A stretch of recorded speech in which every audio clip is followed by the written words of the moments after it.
Alcohol తాగితే నిద్ర బాగా పడుతుందనే అపోహ చాలా మందిలో ఉంటుంది. కానీ ఇది వాస్తవం కాదని నిపుణులు చెబుతున్నారు. మందు తాగడం వల్ల నిద్రకు ఆటంకమేనని అంటున్నారు. రెగ్యులర్గా ఆల్కహాల్ తీసుకుంటే నిద్రలేమి సమస్య ఎదురవుతుందని హెచ్చరిస్తున్నారు. అసలు నిద్రపై ఆల్కహాల్ ఎలాంటి ఎఫెక్ట్ చూపిస్తుందో తెలుసుకుందాం. ఆల్కహాల్ తీసుకోవడం వల్ల మత్తుగా అనిపిస్తుంది. దీనివల్ల త్వరగా నిద్ర పట్టినట్లు ఫీలింగ్ వస్తుంది.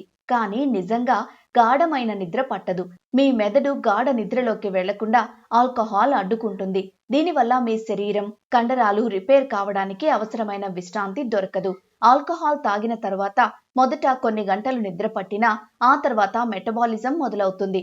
అప్పుడే అసలు సమస్య స్టార్ట్ అవుతుంది. దీన్ని రీబౌండ్ ఎఫెక్ట్ అంటారు. దీనివల్ల మాటి మాటికి మెలకువ వస్తుంది. నిద్ర మధ్యలో ఆగిపోయినట్లు అనిపిస్తుంది. ఆల్కహాల్ వల్ల మన మెదడుకు చాలా ముఖ్యమైన ఆర్ఈఎం నిద్ర తగ్గిపోతుంది. ఆర్ఈఎం అంటే ర్యాపిడ్ ఐ మూమెంట్. నిద్రపోయిన 90 నిమిషాల తర్వాత ఈ దశ మొదలవుతుంది. జ్ఞాపక శక్తి, ఎమోషనల్ రెగ్యులేషన్, మానసిక ప్రశాంతతకు ఈ నిద్ర చాలా అవసరం. ఆల్కహాల్ తీసుకోవడం వల్ల ఇది లోపిస్తుంది. అందుకే తాగిన మరుసటి రోజు ఉదయం చిరాకుగా, తల భారంగా అనిపిస్తుంది. ఆల్కహాల్ తాగితే గుండె కొట్టుకునే వేగం పెరుగుతుంది. దీంతో శరీరం వేడెక్కి రాత్రిపూట విపరీతంగా చెమటలు పట్టడం లేదా ఎక్కువ గురక రావడం జరుగుతుంది. రాత్రి 8 గంటలు పడుకున్నా సరే నిద్రలో క్వాలిటీ ఉండదు.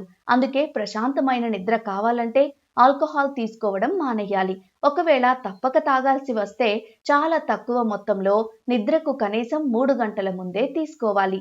అయితే మద్యం తాగడం పూర్తిగా మానుకుంటేనే అన్ని విధాల ఆరోగ్యానికి మేలని నిపుణులు చెబుతున్నారు.